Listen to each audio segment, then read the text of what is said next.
Bueno, pues a la espera de ver si funcionan o no estos ultimátums, estas amenazas de Donald Trump, enseguida vamos a ver las acusaciones de Rusia a Reino Unido, el papel que está jugando India, ¿no? Que se dice que si va a dejar o no de comprar este petróleo ruso. Vamos a hacer una pausa, 2 minutos, y enseguida más información, más análisis en Negocios Televisión.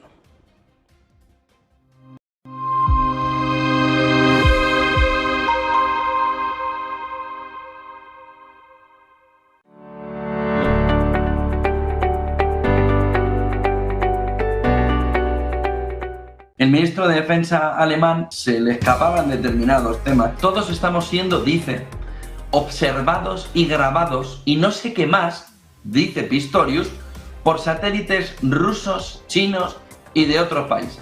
Claro, es que nos observan, nos graban desde los satélites. ¿Y qué está haciendo Europa y Estados Unidos? Alguien le habrá metido un coscorrón, ¿pero qué dice? Que les está dando a entender todo lo que... ¿Qué? El sistema de control de los satélites, es decir, a los países no le hagan nada, a las élites, a esto no le hagan nada, pero a la población tenla bien atadita. Todos estamos siendo observados y grabados. Entonces no era una cuestión de conspiración, entonces no era una exageración, entonces no estamos hablando de que la población preocupada por el excesivo control social de unas élites que con la capacidad que tienen de grabación, de control y de observación de la población puedan llegar a manipularlos. Si lo pueden hacer para controlar a 4 gobernantes, ¿qué no estarán haciendo para controlar el mensaje a nivel de la población? Piensa antes de publicar.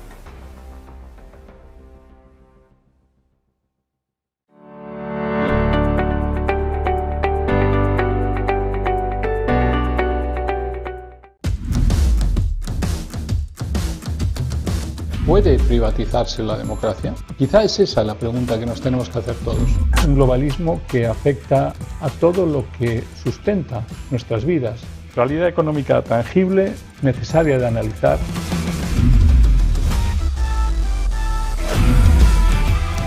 Esa necesidad de analizar el globalismo desde el punto de vista absolutamente económico, tangible y real.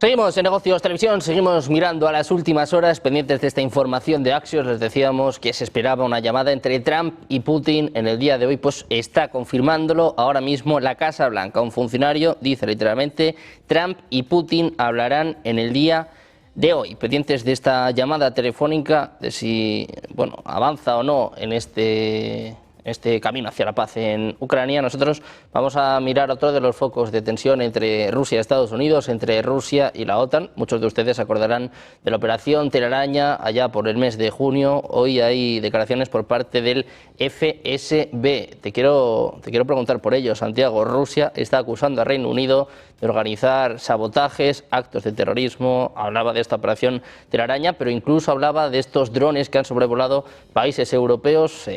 Como saben nuestros espectadores, culparon a Rusia, pero ahora Rusia está culpando al MI6, al Servicio de Inteligencia Británico. No sé si es algo habitual, si normalmente se ponen de esta forma las cartas encima de la mesa, ¿no? O sea, Rusia está apuntando directamente a Reino Unido. Bueno, es un toma y daca entre potencias enemigas o adversarias, según el contexto y según lo que se vea. Es algo normal que ocurra entre el Reino Unido y Rusia prácticamente. Esto no es nada nuevo, esto viene incluso de mediados del siglo XIX, desde la guerra de Crimea, y por tanto, pues ya se acusa, lo estábamos hablando antes en los 2 minutos de descanso, ya se había acusado a Rusia de introducir esos drones que tenían una misión y una calidad pues de espías un poco, según lo que se ha analizado, pues bastante problemática con respecto a las acusaciones que el Reino Unido le hacía, y ahora, pues como digo, es un toma y daca. No creo que haya que darle más importancia a este tipo de noticias, más allá del inventario que periodistas e historiadores del futuro tengan que hacer a la hora de analizar y de establecer y de desarrollar ensayos historiográficos sobre lo que ha sido pues este conflicto bélico concreto que es en la guerra de Ucrania.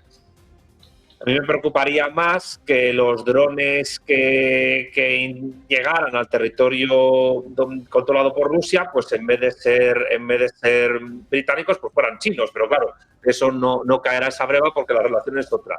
Pero vamos, que digamos que es lo normal. Es lo normal porque el Reino Unido tiene intereses muy claros y muy estratégicos en Europa Oriental desde hace muchísimo tiempo, en Ucrania.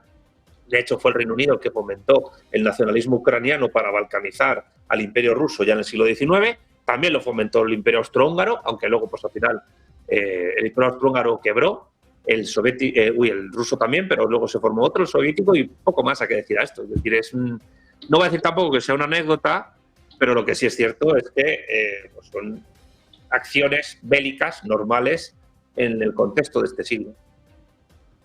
Pues, Juan Antonio, te quiero preguntar a ti también por esto. Más allá de este informe, bueno, la rivalidad, ¿no? El choque entre Rusia y Reino Unido es algo a lo que estamos habituados, estamos acostumbrados, sobre todo en lo que refiere a la operación Telaraña y a estos drones. Quiero saber si te sorprende la acusación tan directa por parte de Rusia y sobre todo también teniendo en cuenta informaciones que aparecían la semana pasada sobre Boris Johnson, ¿no? Se supone que es el que presionó a Zelensky para no firmar la paz hace ya unos cuantos años y la semana pasada salían informaciones de que había cobrado una barbaridad de dinero, no me acuerdo si era $1 millón. Millón de libras. ¿Cuánto tiene que ver, ¿no?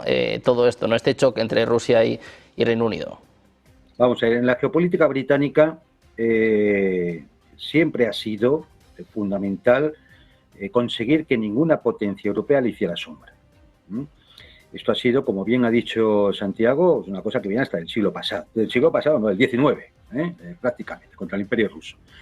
En estos últimos años hemos podido comprobar cómo el Reino Unido ha sido el más beligerante de todos, el que más impulsó la situación en el este de Europa, el que más ha envenenado las relaciones con Rusia, el que más ha pinchado incluso a la administración norteamericana para intentar involucrarla directamente en el conflicto. Cuando la inteligencia rusa saca un informe de estos, fijaros que estamos hablando de eventos que se produjeron hace ya meses. Es porque ya lo ha estudiado, ha conseguido todos los datos y puede decirlo sin peligro a que nadie les vaya a contradecir. Pero no es nuevo. Ya lo tuvimos cuando los ataques al puente de Kerch, con aquellas embarcaciones dirigidas, no tripuladas, ya estuvo por detrás la inteligencia británica. Pero es que, es decir, se sabe hasta los nombres de los oficiales que dirigieron la operación. Es que lo han reconocido autoridades ucranianas. O sea, que es que esto no es nuevo. Y en el informe que ha presentado el Servicio de Inteligencia ruso, pues no solamente la operación Telaraña, que era evidente que tenía apoyo de fuera, eso no había que ser ningún especialista para darse cuenta que aquello había contado con un operativo exterior, entre otras cosas por cómo se manipuló inmediatamente toda la información a través de los medios occidentales que se maneja desde el Centro de Comunicaciones Estratégicas de la OTAN, para que perdiera la sensación de que aquello había creado unos daños terribles, ¿no?, al arma aérea estratégica rusa, ¿no? Es decir, pero es que se han conseguido comprobar los contactos del Servicio Secreto Británico con las células yihadistas que operan en el Cáucaso, intentando atraer a militantes yihadistas para cometer atentados en Rusia. Es que se ha comprobado cómo es el Reino Unido el que inició la campaña contra la flota en la sombra de Putin. Es el que se ha comprobado que es el que pinchaba para el bloqueo marítimo de Kaliningrado. O, por ejemplo, el que más ha impulsado la militarización de Europa, el que más ha seguido a Trump en todo esto del porcentaje de PIB para gastos de defensa. Es decir, siempre los británicos han estado detrás. Antes del comienzo de la operación militar también. Ya hubo que expulsar a británicos de la embajada del Reino Unido en Moscú porque se reunían con opositores rusos para provocar disturbios callejeros. Es decir, es que han estado siempre detrás. Porque la geopolítica británica respecto a Europa sigue siendo la misma que en el año 47, 48. Es decir, hay que mantener a los rusos fuera, a los americanos dentro y a los alemanes abajo. Y en eso siguen, ¿eh? Con lo cual no hay que llamarse a engaño. Como dice Santiago, es habitual. Quizá lo que no sé si es habitual, o no sé por qué se sigue manteniendo, es que Moscú siga teniendo tanta paciencia y no haya roto ya relaciones diplomáticas con la pérfida Albión.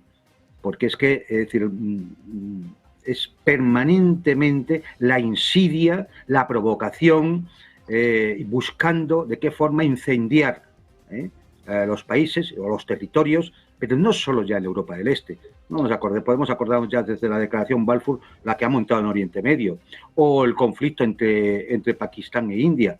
Es decir, es que viene muy atrás. Ha sido su sello histórico de toda la vida. Pues un momento de tensión geopolítica, un momento de choque una vez más entre Rusia y Reino Unido con estas acusaciones sobre el MI6. Luis, quiero saber qué opinas de estas acusaciones y también, bueno, de estos drones que han provocado muchas alarmas en Europa. Hoy, por cierto, se presentaba precisamente este plan sobre el muro europeo. Bueno, veremos a ver en qué queda todo este muro europeo, porque muchas veces se intentan diseñar ciertas estrategias y luego quedan en papel mojado y uno pues acaba haciendo el ridículo, pero de manera espantosa. Entonces vamos a confiar que no sea así esta vez y vamos a comprobar si ese plan está bien diseñado y hasta qué punto es fiable, porque luego hemos visto en otras ocasiones también, la historia es cíclica, se acaba repitiendo. Santiago hablaba de lo que han sido las relaciones con el Reino Unido en el siglo XIX. Es verdad que el Reino Unido ha ido siempre por libre y bueno, pues vamos viendo cosas que ya nos suenan de otras épocas y esta es una de ellas, ¿no? Vamos a ver, como digo, si esto no es otra cortina de humo, si funciona realmente y hasta qué punto es capaz de resolver los interrogantes que se plantean. Respecto al Reino Unido, pues es verdad, si es que no podemos decir otra cosa. El Reino Unido ha sido un país que muchas veces, durante el tiempo que fue miembro de la Unión Europea, solo le interesó la parte comercial, la parte económica y hasta cierto punto, tampoco de manera excesiva, de manera entusiasta, totalmente descomprometido de lo que es la integración política y mucho menos la integración en política exterior y en política de defensa. Para eso ellos ven en la OTAN un marco mucho más idóneo y también hasta cierto punto.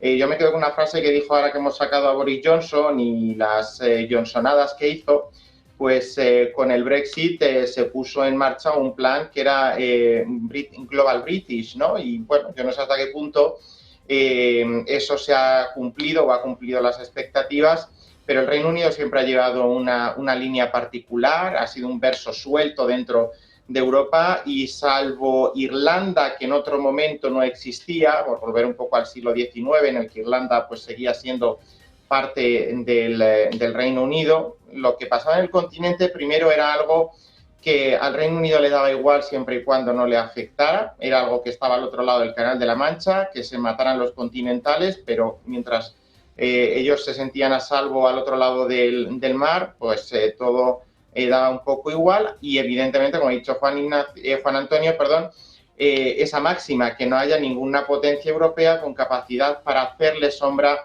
al Reino Unido. Esto en la mentalidad colectiva, en la idiosincrasia británica está muy permeado y mientras esas dos máximas se cumplieran, todo lo que pasara en el continente era totalmente ajeno a lo que pasara en las islas y eso es lo que se está manteniendo después del Brexit. Durante el tiempo que el Reino Unido fue parte de la Unión, pues había ciertos mecanismos, ciertas cooperaciones que se podían y se debían de dar porque había un texto jurídico como el tratado vigente para ello, pero a partir de ese momento ellos han vuelto a ese escenario de ir por libre y lo que vemos en cómo gestionan ciertos asuntos en algunos de sus dominios sin importar violar las normas del derecho internacional, por ejemplo en Gibraltar respecto a las aguas, a la delimitación de las aguas y lo que es el Tratado de Utrecht, pues lo tenemos también en política exterior. Nuevamente el Reino Unido está operando en base a sus propios intereses y tiene que